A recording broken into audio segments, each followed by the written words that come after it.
Hello, everyone, and thanks for joining us for today's webinar. My name is Laird Wilton. I'm co-founder and COO of Securicy. I have with me Mark Sparrow. Mark, if you could introduce yourself. Yeah, nice to see everyone. My name is Mark Sparrow, Senior Sales Rep here at Securicy. And Justin Gratto as well. I'm Justin Gratto. I'm the Senior Director of Product here at Securicy. So as we say, thanks again for joining us today. If we could get started with the presentation there, Mark, we'll just kind of jump into a couple of quick slides to get rolling. As we say, we're talking about the 5 stages to get SOC 2, the 5 stages of SOC 2 today. And before we get started, just kind of a brief discussion on what really drives the need for compliance, or where everything comes from, and a couple of key factors out there that we see. Of course, cybercrime being a major one of them, and the emergence of how much more prevalent that is in our day-to-day lives and our business lives, and and how we interact with partners and other organizations. And what this has done is essentially also pushed or kind of set up for governments to act and start to increasingly have more regulations around how businesses handle information, what's expected in terms of privacy compliance as well. So we see organizations choose to take a path towards a particular compliance standard, or ultimately by law have to adhere to privacy rules and regulations. We see things like GDPR, for instance, PIPEDA in Canada here, CCPA in the US, and ultimately what we see in a lot of cases are kind of mid or smaller organizations that are in a vendor, that are a vendor to a larger organization somewhere in their supply chain or their value chain, ultimately having those requirements and expectations kind of set upon them by their larger customers. So enterprise organizations really helping to push forward and require organizations to adhere to standards and the privacy laws, and kind of putting things in place to ensure that they're doing so. A particular thing, and we'll kind of speak to it as well for us. When we encountered the problem years back, or the challenge years back, the expectation that if you are a vendor, if you sell to a larger organization, what they expect that your organization will do to ensure that data is kept secure and private, and ultimately that process of how a larger organization would review companies in their vendor network to ensure that one of the particular things that we see often are cybersecurity questionnaires, things that can ultimately be 200 questions, 100 to 200 questions about what a particular organization is doing to ensure that they are compliant with the chosen standards. And ultimately, a thing we think about a lot here at Securicy is what that means for those organizations that are ultimately trying to work with organizations in highly regulated space or sell to enterprise companies, what it really means in terms of the overhead that they're then forced to kind of deal with to try to build trust, show that those organizations that they are doing the proper thing and everything that goes in to that. Very quick about us and why and how we get into everything. Myself, Laird, the co-founder of the company, in a previous SaaS organization, we ultimately held a lot of information, a lot of private information about our customers and ultimately their customers.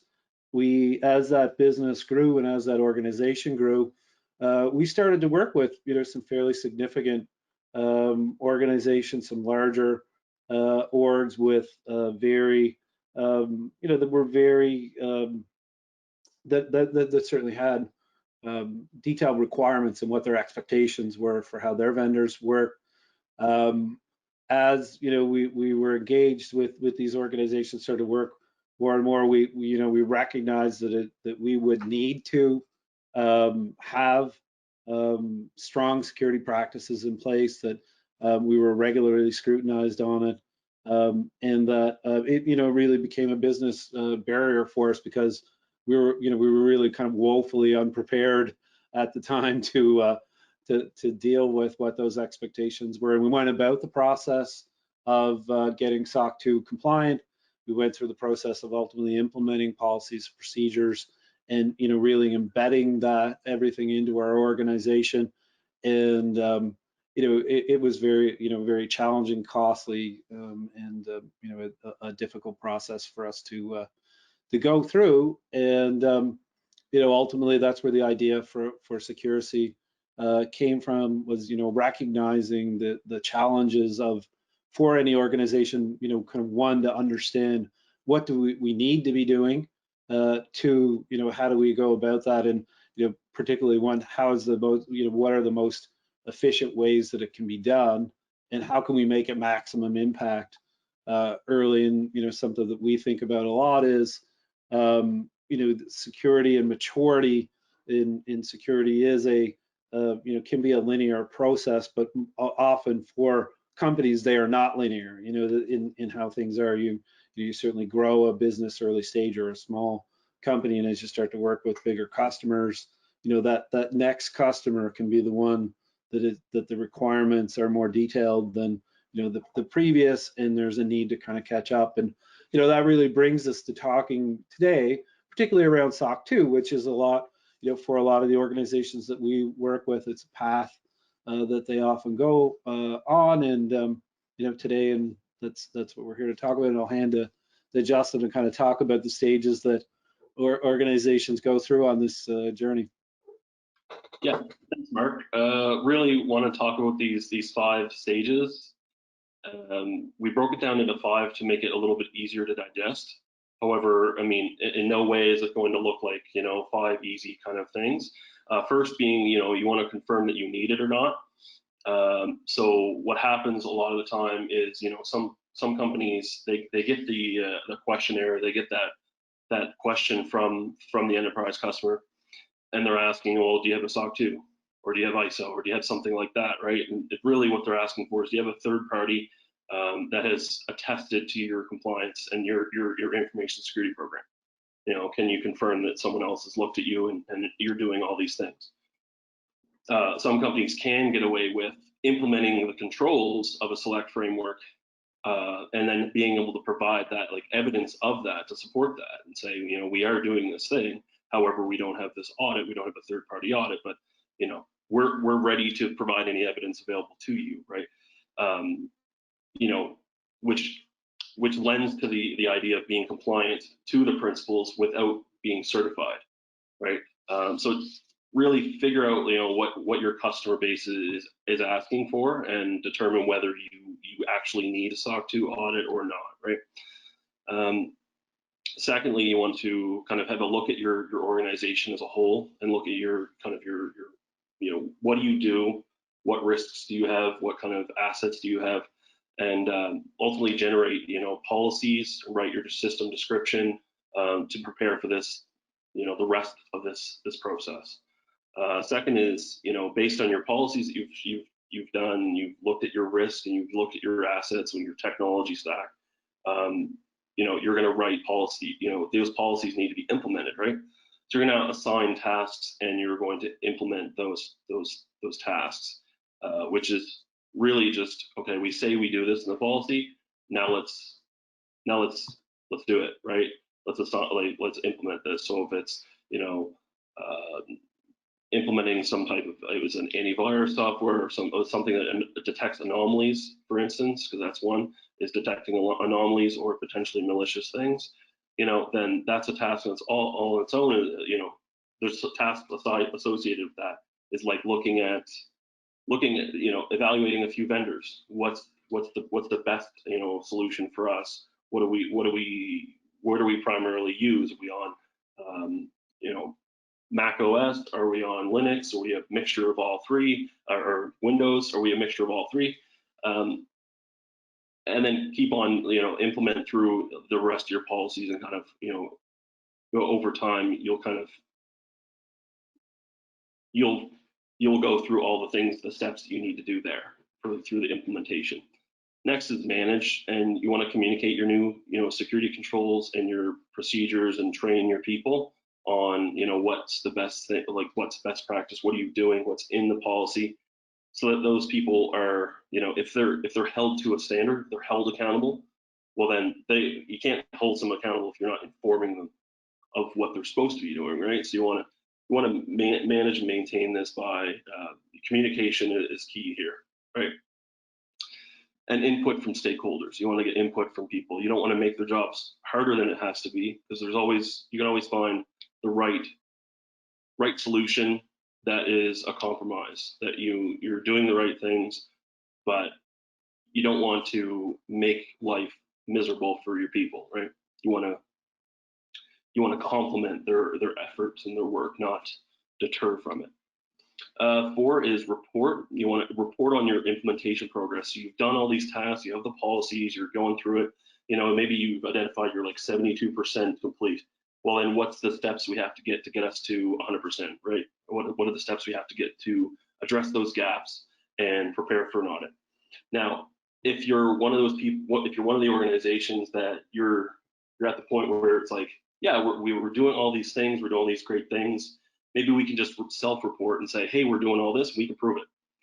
And maybe that customer is okay with that, right? Your customer is happy with that. Maybe you stop right there and you don't go to the audit if that's your case. But if you do choose to, then you're going to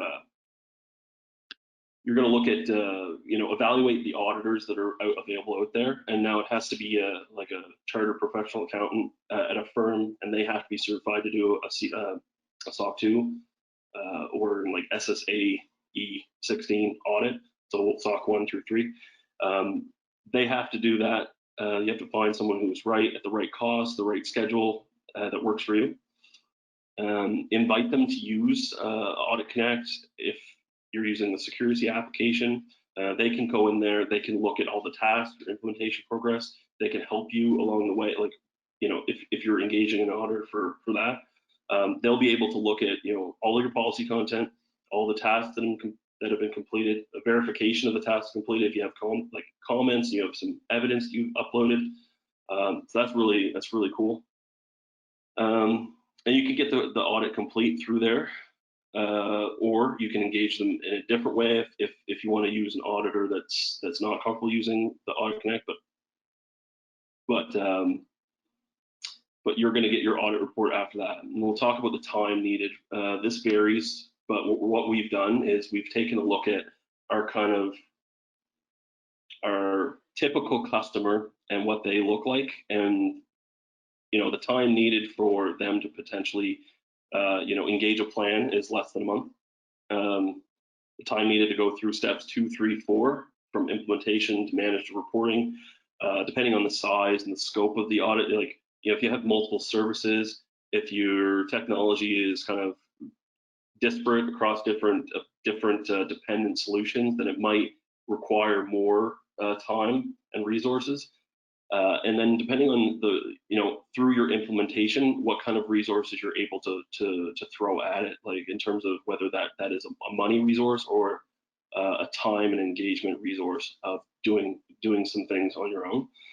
With Securicy, we've, our whole idea is to take that time and like slam that time down to and the time and resources you need to actually complete this to a minimum.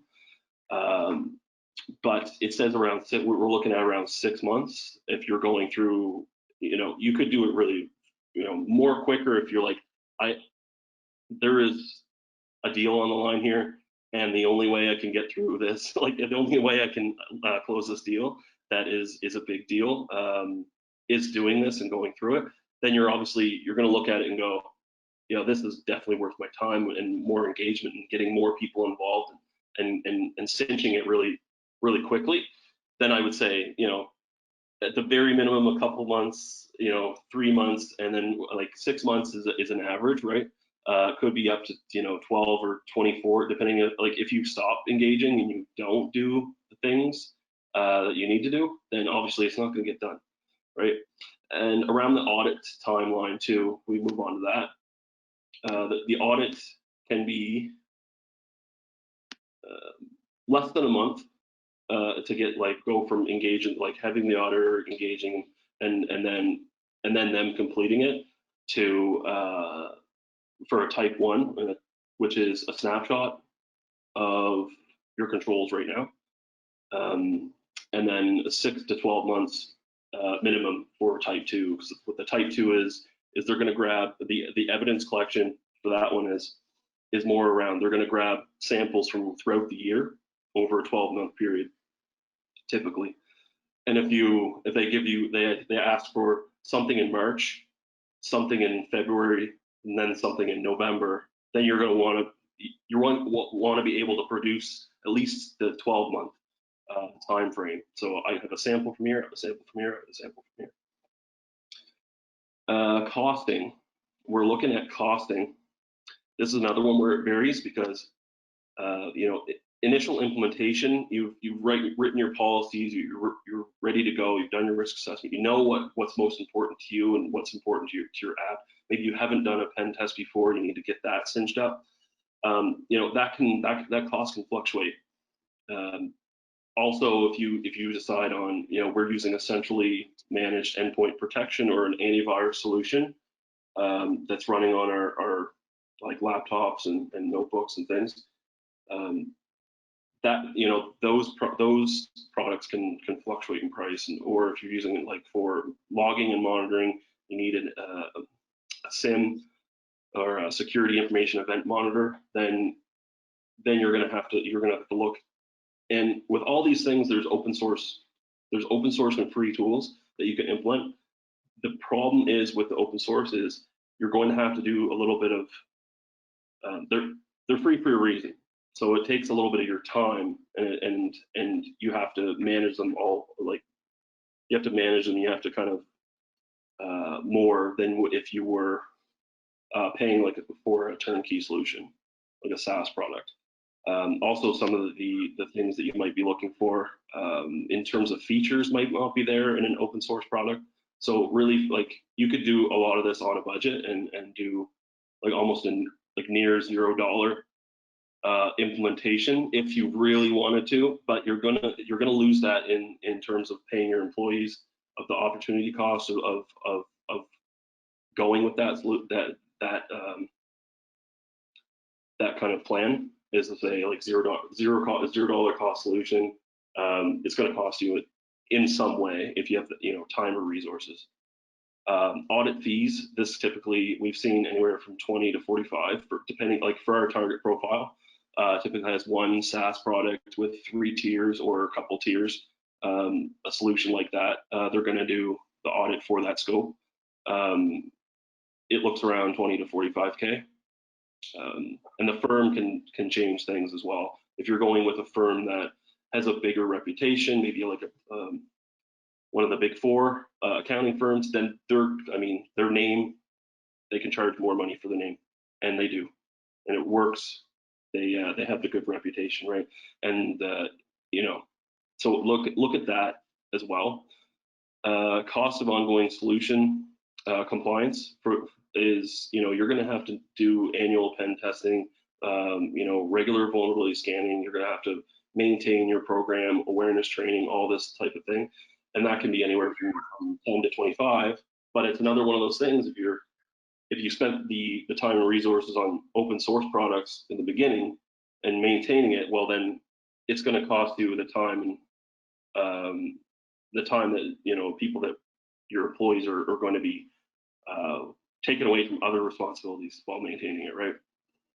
Just to keep that in mind. But then, depending on your size, you could be spending more than this on your program. If you have more services, if you have more endpoints, hardware, that type of thing. But this is kind of a general, like B2B SaaS target like profile. They're going to look. This is what the costs are going to be. Laird or Mark. All right, thanks a lot, Justin. So I'm just going to flip back for a second here. I'm going to give a bit of a walkthrough of the Securicy platform to sort of demonstrate how it is that you could be managing these steps within Securicy. So if we're thinking along the lines of this path of creating policies, assigning out the tasks, keeping track of the controls that are implemented, things like training, as well as the reporting process, both for an internal reporting, let's say, I'd like to understand how my company's doing today against the SOC controls in terms of like a gap analysis, either for my own purposes or because I'm ready to share with a third party what does my security report or an audit readiness report look like against the SOC framework, either to share with a customer or an auditor if we're moving into that last step of pursuing a certification. So I'll bounce out of my slides here for a second and jump over into the platform. And so in Securicy, which is where I am now, and for the next, let's say 10 minutes or so, I'll give you guys a bit of an overview of how this is managed in our platform.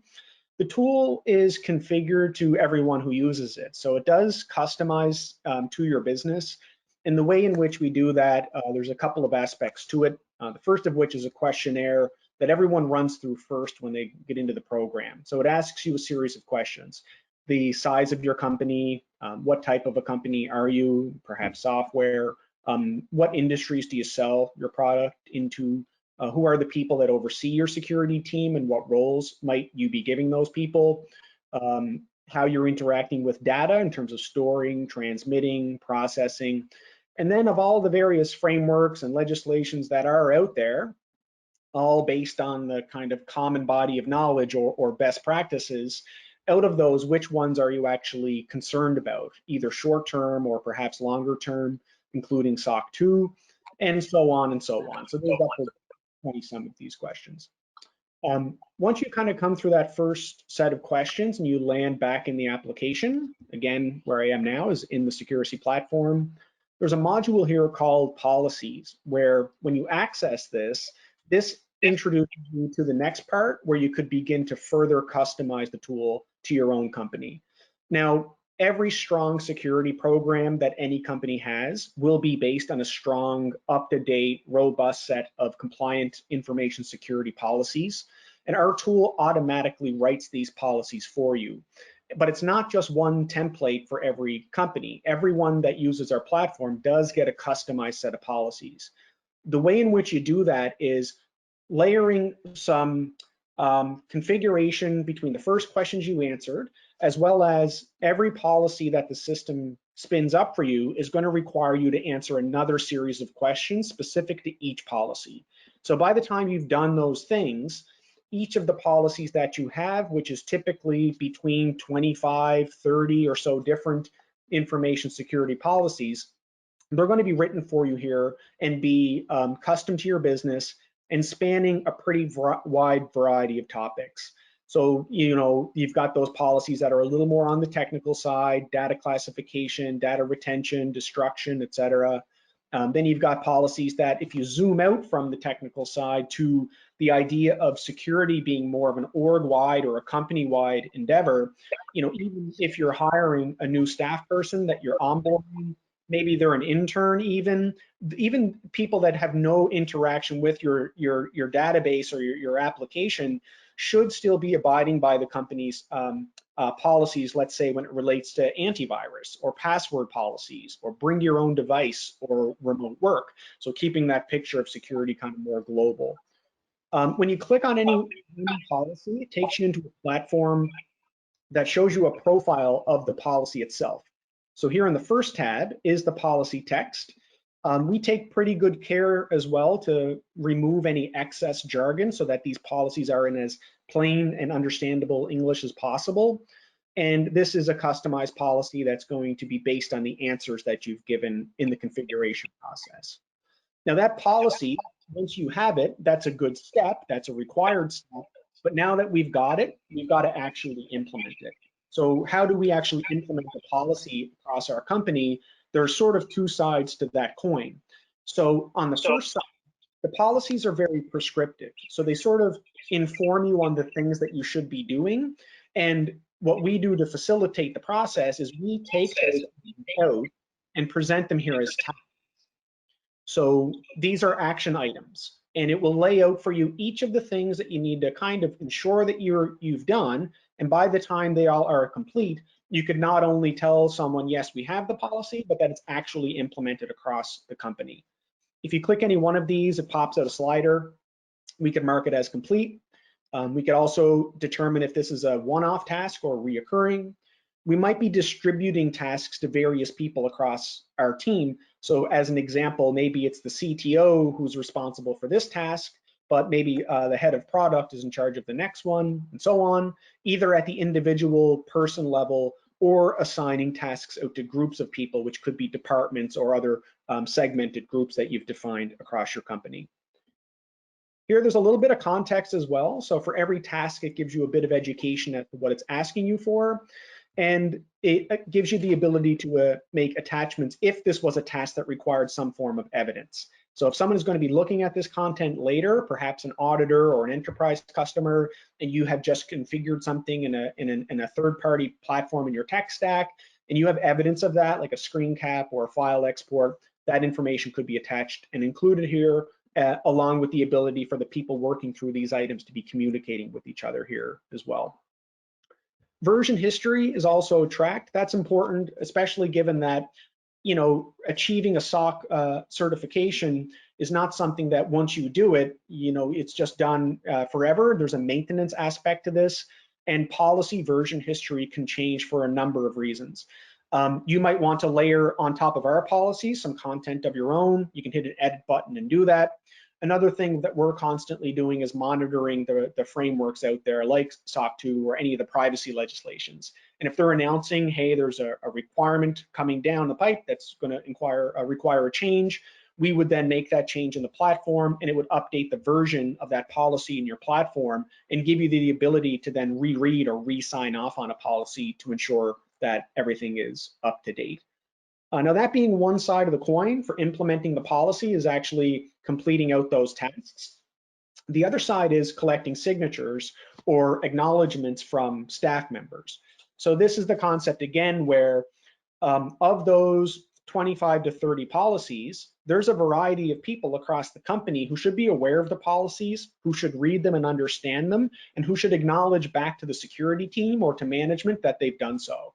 And so rather than, you know, emailing these policies out as PDFs, asking people to read them and email you back if they've done so, this is also all wrapped up in our platform. The way in which it's done is you can include all of your staff members in Securicy as users, and an email could be triggered to those people. So it basically would be, hey, Mark, we have some company security policies. You need to read these. Click here. Once they do, they would be directed to come back into Securicy through SSO, through G Suite or Microsoft, and they land on this dashboard screen. Now, they don't see the company-wide reporting totals. That's only for admin users, typically people on the security team of the company. They just see this little block down here, and it's kind of pointing out exactly what is it that I have to do as an employee. I've got 3 policies I'm supposed to sign off on still, a number of tasks I need to complete, and I have already completed all of the security awareness training courses that were assigned to me in Securicy as well. This little block recommends for the user what they should be doing next, whether it's a task or a policy. And the workflow for this staff member is if they have a policy that they want to read, they would click here to view it, and it pops that policy out in a slider. They would then go through, read the policy, and by the time they get to the bottom, a little button will light up top where they can now signal that they've actually read or signed off on that policy. In doing so, their total number of policies required to sign off on reduces, their completion total increases, and the number that the security team sees company-wide gets increased as well. Now, back on the policy profile here, given that there's quite a lot of overlap between the different frameworks, so whether you're talking about SOC 2, CIS, or the privacy legislations, whether it's GDPR, HIPAA, CCPA, there's quite a lot of overlap between these different frameworks. And one challenge that often comes up for companies that are trying to comply with multiple is the mapping of the work and the content against the controls in these variety of frameworks. So if I've already done this to get compliant with SOC 2, how do I know how that might have helped me get compliant with another framework, just as an example? So in our platform, we have a matrix that's linking all of the policies, the tasks, and those sign-offs to a variety of frameworks and controls. And you'll see on this one policy, information security, it's labeling for you which of the frameworks does this single policy actually map to, SOC 2 being one, but at the same time, it's mapping against a couple of other frameworks here as well. If you click the controls tab, it shows you specifically which controls we're talking about here. So it's identifying you for this policy and all of the tasks within it, they are mapping against this variety of SOC 2 controls, but at the same time, it's simultaneously mapping against a number of others as well. Those others may not be your short-term goal or concern, but it is very common that people are going to need to be compliant with more than one framework or legislation at some point in the company's life cycle. And this kind of pulls us into the reporting aspect of the platform. So, as you're going through this process, you've got the policies developed, the tasks are presented to you, you're implementing those tasks, you're collecting signatures from the right people, and as you're moving over time of knocking these action items out, this is all going to be reported on here in the reporting center. This is essentially like a capstone where all of that reporting data rolls up. And if you would like to review your security posture or program within Securicy, there's actually a number of different ways you could do it. You could be seeing who did or didn't complete their security awareness training. You could be viewing your reporting based on who did or didn't complete the tasks that were assigned out across the company, which policies have we implemented, which ones have we not yet implemented, or more specifically, which of the control sets have we actually satisfied. So if I'm choosing this option, and of the variety of frameworks, I've chosen SOC 2, if I make that selection, it's now presenting to me my security program in the context of the SOC 2 controls. And it lists each of the individual SOC 2 controls over here on the left. It labels or names them here in the center. And over under the status section, it's got a little yellow pending clock symbol. These are the SOC 2 controls we have not yet satisfied. We haven't completed the tasks on those policies. We have not yet collected the signatures from the staff members that needed to read those policies. And now over time, as we're actually doing those things and doing that implementation, these will convert to green check marks showing that those particular controls have been satisfied as a result of you doing the work that's mapped to those controls. So this essentially becomes an internal gap analysis that you have access to at any point in time when you want to measure against this control set or another framework or legislation. So this being your internal view, well, how about if I'd like to share this with a third party? Now, third parties that may be interested in understanding your security posture, there are a number of those. They could, of course, be investors, they could be board members, they could be customers, of course, and auditors. If you're moving into that fifth step of actually pursuing a SOC 2 audit and bringing in someone to review the content, they need access to this content. So the ways in which you can share this information out of our platform is there's two options. There is a report builder, and what that does is that allows you to go in and design a report that would be automatically assembled and exported out of Securicy as a PDF. So you just simply hit a number of toggles. Would I like to include a table of contents? Would I like to include the details as it is presented in SOC 2? Would I like to include a very detailed implementation report that shows this kind of stuff like this? And in terms of policies, would I like that at a high level summary or every word of every policy? That gives you these options, and it just saves a PDF document that you can export, and that captures your program at that moment in time. There is another option though, which is to give someone a user role that they can have a login of their own, whether again they're someone on the compliance team at an enterprise company, or if it was a SOC 2 auditor that you would like to invite in to be able to review your content. In either case, you can assign that person a user role. You can adjust their access level to auditor, and give them, if you wish, an expiry date if you're set up an amount of time that you want them to have access to your content. And in doing so, that person can now log in and they can access your reporting center in the same way that I've just shown you in that last part of the walkthrough. So they don't have any edit capacity, they can't configure policies, they can't assign things to people. This is about giving someone that should be able to review the work you've done, the policies you have, or any evidence that you've gathered, an ability for them to do that through a secure portal without even having to email them any documentation, if you wanted to kind of set it up this way. So that capacity is there in what we call Audit Connect. Rounding out the remainder of the walkthrough here, and just a couple more things I wanted to point out. The platform does also include a business continuity and disaster recovery plan builder. It takes you through each component required to complete a business continuity and disaster recovery plan. And after you've come through that exercise, you end up with a PDF document that you can export from the platform as well. Here in the implementation plan module, given that there's work to do here, there are people involved, there's tasks involved, there's timelines involved. What we have done in the implementation plan module, if you think back to just a moment ago when I showed you the policy and all of the tasks associated with it, instead of having to go in through that way and click a policy and see the tasks, in this view, we take all of the tasks out and present them all together in one kind of master task overview, so you have that at a high level here. What we also have done though is we've created this projects tab. This allows you to divide this work up. So it might be, hey, we've got a data project, and that's going to be the data destruction and the data retention policies. And we want to implement those two over the next month.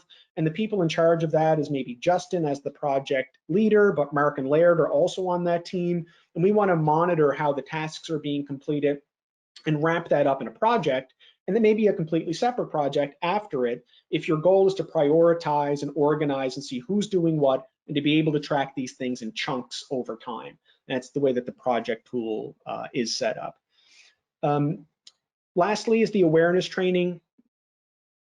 The platform does include a library of courses. So this is the sort of stuff you would expect to see around awareness training, safe browsing best practices, social engineering, how to prevent against phishing attacks and things of that nature.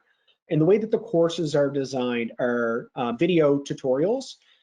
They are prepared by us. It's our content. This is our CEO, Darren Gallup. He is also CISSP.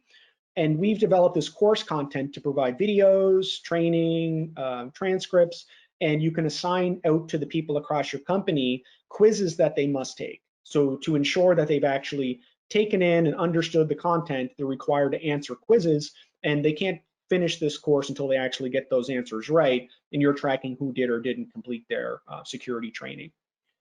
The marketplace is where I'll wrap up the walkthrough. This is a third-party portal of other security vendors that we have vetted, that we know and trust, and that we are providing access to our customers. Given that, a lot of our customers are startups, they have great teams, great products, everyone's doing their job, but there isn't necessarily in-house security expertise. And we're very frequently asked, hey, if we wanted to purchase an antivirus product or a password manager, do you know any products that might be good? We're asked these kinds of questions all the time. And one thing that we've done to just facilitate this is built a network of partners. We present access to them within the platform. And these all just link to third-party websites that would take you to that company if you wanted to check it out when you're shopping a variety of options around. The only thing in here that we actually do ourselves is the penetration testing. We have a network of testers that we also work closely with, that when our customers require a penetration test, we can get them a quote on a pen test as well. So overall, I mean, that's the bulk of our solution. And I thank you very much for the opportunity to show you how we facilitate that on the SOC 2 side as it relates to the SOC controls and the work related there.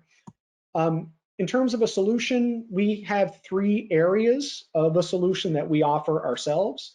The Securicy web application I just walked you through, the penetration testing and vulnerability management that I touched on a little bit, and we also do advisory services. So for the same reason where a lot of the people that are using our platform who are pursuing a SOC 2 or just putting best practices in place, for the same reason, as I said before, that they don't necessarily have in-house security expertise, we offer advisory services here as well.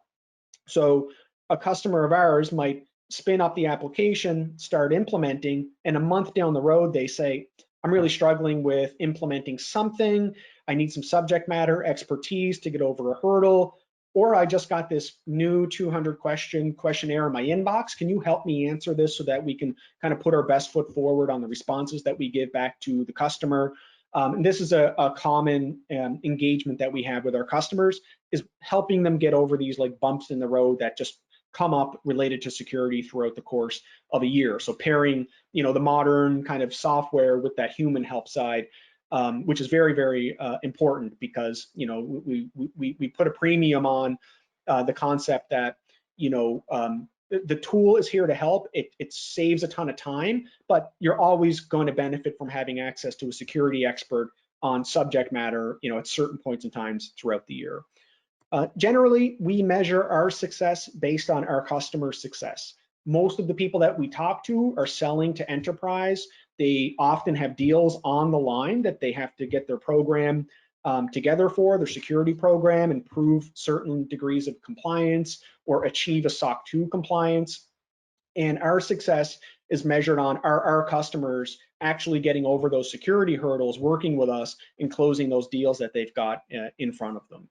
So I'll wrap up there and just say thank you very much to everyone that came along to attend today. And if there's any questions, we'll take some questions now. And yeah, thank you very much. Mark, there is one question that I wanted to address right away. Someone was asking about, okay, there's different types of SOC certifications. There's 1, 2, 3, and then some of those have type 1, type 2, all that. Just to talk about SOC 1. SOC 1's financial reporting, and for the purpose of this webinar, it's by and large irrelevant to us. SOC 3 is for public display, so it'd be something that like a B2C, potentially if you were a B2C company, you're selling direct to a consumer, they would want to see potentially what your security posture is and that type of thing. The SOC 3 is meant for that kind of profile. SOC 2 is meant for the level of detail in the reporting and the what you're willing to communicate to customers. Often requires like an NDA or an MNDA between your prospect, enterprise prospect, and yourself, especially when you're presenting the SOC 2 report. There's stuff that's going to be in that. And then you're going to have insight in that you're not going to want to share with the public. Is there any other questions?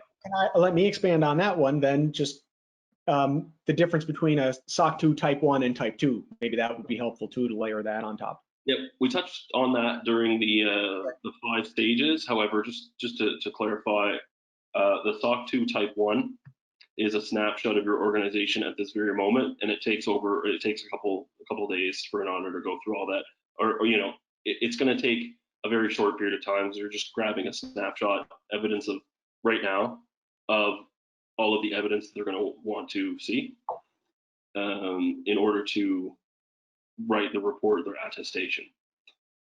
The SOC 2 type 2 is over the period of between 6 and 12 months, more often not that it's 12 months period of time. And that's going to look at, samples from throughout the year. It's going to look at, hey, have you had this in place for 12 months? Or is this just something you did last week, right? So the SOC 2 type 2 is to say that for this period, an audit period, you've had these controls in place, or at least to give you an idea of what controls you have in place, what needs to be worked on, what you're good at, what you're not good at, what needs to be addressed, right? All right. Were there any other questions that came in the meantime? Okay. A question was, one control said it needed about board of director approval. What if you don't have a board? Are you able to simply remove some controls? So, I mean, there is tons of controls that, if you look at it and it doesn't apply to you, then not applicable is an answer, right? But with the non-applicable answer, you have to give justification as why it is not applicable. And if you do not have a board of directors, you're a single, like a sole proprietorship, and you don't report to a board, then or a partnership, if you're not accountable to a board of directors, then it's not going to apply to you, right? But you're going to look at, for a sole proprietorship or a partnership, limited partnership, those types of entities, you're going to have like the two people or the one people or the several parties that are involved. They're going to be essentially your management team, like that could replace a board. It's talking about like the shareholders of the business, the main entities that own the business owners, right? All right. So is that it for questions? Anything else? There was a couple of things I think too, just from from my perspective, and I think with appreciation to how we found ourselves here, or the why we went on this mission to build a platform to help organizations. There's some realizations, I guess, that we had in the previous SaaS, and we still see hold true today. It's like Mark did touch on, Justin has talked to him. I was glad, and I appreciate that why a lot of the folks are here today is to really understand what the SOC path looks like, and kind of gain a deeper understanding of what's going to be required there. What I did appreciate that Mark touched on in the demo, and I see this, I think, too, from a COO's perspective, and in any organization, it's like thinking about, okay, there's a SOC path there, but what are those common best practices that we can do, that we know if we are doing those things that we are actually covering off multiple requirements, right? So the efficiency gain there, and I think an appreciation for that. And I think it's also important to note that when we talk with a lot of organizations, that I appreciate for a lot of people in the room, you can feel a little lonely maybe in terms of trying to think about, like, what's this path going to mean for my organization. And what I've realized, again, back to the previous SaaS and where we are now, is it is a team effort to do this right. We think about that as an organization when we're continuing to evolve the platform and build out how it works. It is appreciating that there are people throughout the organization that are going to play various roles in helping this all come together, and kind of thinking about how can we do that, how can we get the information and the subject matter in everyone's hands, so that everyone on your team can be doing what they can to help and make this work, and really to protect you, in the sense of that the people play different roles. I mean, your sales organization, for instance, and how they interact with their vendors and the language they use, and the ability to talk about what you're doing in your program is going to have a direct effect on how those conversations go, and how that how it all fits together. So I just want to say I really appreciate everyone in joining us today.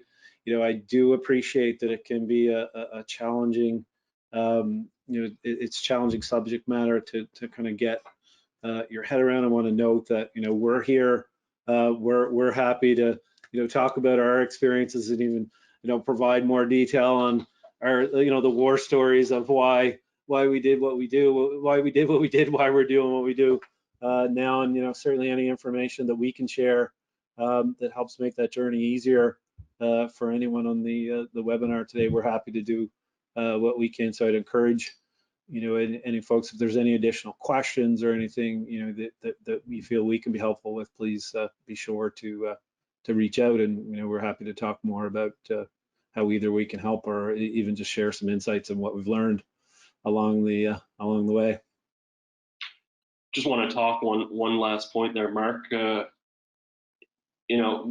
We often get customers that they ask, they come to us because their customer asks about SOC 2, or it's in a security questionnaire, and I want to hear about your experience with that, and maybe we can talk about that. Like, Yeah. is it a requirement? You know what I mean?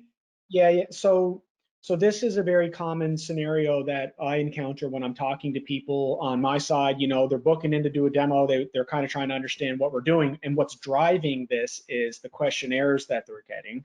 And in those questionnaires, they're often being asked the question, are you SOC 2 certified? And there is an understandable reaction for some people to think that must mean they want me to be SOC 2 certified or require me to be SOC 2 certified. And in reality, in all cases, that's not true. You know, they're simply asking you the question. They would like to know if you have their certificate. So there is a propensity for people to like react and be like, oh, like we've got this deal in front of us, and it's, if we don't get SOC 2 certified, we're not going to close. There's a lot more nuance to this usually. The enterprise customers that you're talking about, they're likely onboarding all kinds of technology vendors across every department of the company, you know, all year round. They've got a process that they've developed. They've got their questionnaire. They're asking that, and they do want to know it. But there is some sort of, you know, communication that can take place there. And there is absolutely no harm in going back to an enterprise customer when you get that question and saying, could you just clarify for me? Do you actually require us to have a certification? Or if we were compliant and able to provide you the evidence of compliance, is that enough to meet your requirements for your security program? And very often the answer that comes back is yes, that's great. We're fine with that. The people that are doing audits on an enterprise company, looking at their tech vendors, also tend to have a very good understanding of where startups are in their life cycle, what's realistic for a company that, you know they're going to benefit very much from using your product. Your company may have been around 2 or 3 years. So how realistic of an expectation is it for them to think that in that short period of time, you've achieved that not only full compliance, but also certification, given also the costs that are associated with that? Now, in some cases, that customer may actually require you to have that certification. It may be a part of their program that they only onboard tech vendors that are certified, and that's understandable. That's their standards. But it's worth asking the questions when you're in the process, and not assuming just because it was asked of you if you're certified that it means you actually must be. So that's a takeaway that I would leave, and it's one I would also add from our previous experience and our previous SaaS company, that we were able to go back and sort of have some conversations, negotiations, and most importantly is being transparent. Is, okay, look, here's where we are right now in terms of security. We welcome you in, have a look at everything we got right now, being wide open, transparent. Here's where we are, and here's where we want to go. And we'd like to work with you on our milestones. We'd like to have check-ins. We'd like you to come in and have reviews with us, and have that, like, you know, reciprocal relationship and understanding that security is a journey. Here's where you are, and here's where you're assuring them you'll be, but you want them involved in the updates and over time, keeping them in the loop on that material as well. Yeah. I mean, it's great that you mentioned the clarification, because that comes up a lot whenever I'm in advisory calls with some customers, and we're reviewing their prospect security questionnaire. They almost feel like they have to have an answer for everything right away, and you know, I have to stop and go, hey, any of these questions, we can go back to them and say, clarify what you mean by this, or the wording is a bit weird, like, because some of the wording is very general, and you might not have been exposed to some of the wording before, so you might need some clarification. Going back to the customer it actually buys you some time too, in that process, to go and to kind of like reflect or have extra time to come up with something as well through that process. There's another question here, and I'll just take it. It says, your businesses trying to decide if SOC 2 is worth it for them. What's the benefit of SOC 2? And are there any alternatives to SOC 2 certification that satisfy customers? So I want to address the benefits of SOC 2 first and foremost. It's designed to be for kind of that service organization. So for B2B SaaS companies, it's going to be really relevant and catered specifically for kind of that service organization that like a B2B SaaS company. With the alternatives, you know, there's ISO 27001. If you're talking about certification alternatives, there are you could and alternative to that, another certification. Sometimes with customers, you can satisfy them by having just an independent third-party audit done by an independent third-party firm on, say, the CIS top 20 controls, or, you know, another relevant framework like NIST CSF, which is the NIST cybersecurity framework, some type of thing to identify and go, you have some controls in place that make sense for your business, and that you're doing a lot of the best practices, and you have policies in place, and you have, you know, you're doing the right thing. They just want to like see that you're lower risk, right? And that's the purpose of this. If you've been audited by a third party and they attest to you having these controls in place, then it takes that box of your lower risk, right, to that enterprise. You're not going to be the source of a data breach, or you have equivalent kind of controls that they do. Right, those are all really, really good questions. I think we are coming up on time here. Maybe time for one more if there is any more questions. Justin, can you see if there's any others? There's no more questions. Okay. We gave enough time because we were expecting a few. The last webinar we did, there was quite a few. All right. Okay, well, look, I'll wrap us up then. Thanks a lot, everyone that came and joined us today. We hope you got some good takeaways from this, and we really, really appreciate your time and spending it with us. Hope everyone has a great day. If there's any way that you feel we may be able to help, or you want to talk to us, drop us a line anytime. We'll look forward to speaking to you. But thanks again, everyone, for showing up and hanging out, and for the great questions. Much appreciated. Thanks, everyone. Take care. All right. Take care, everyone.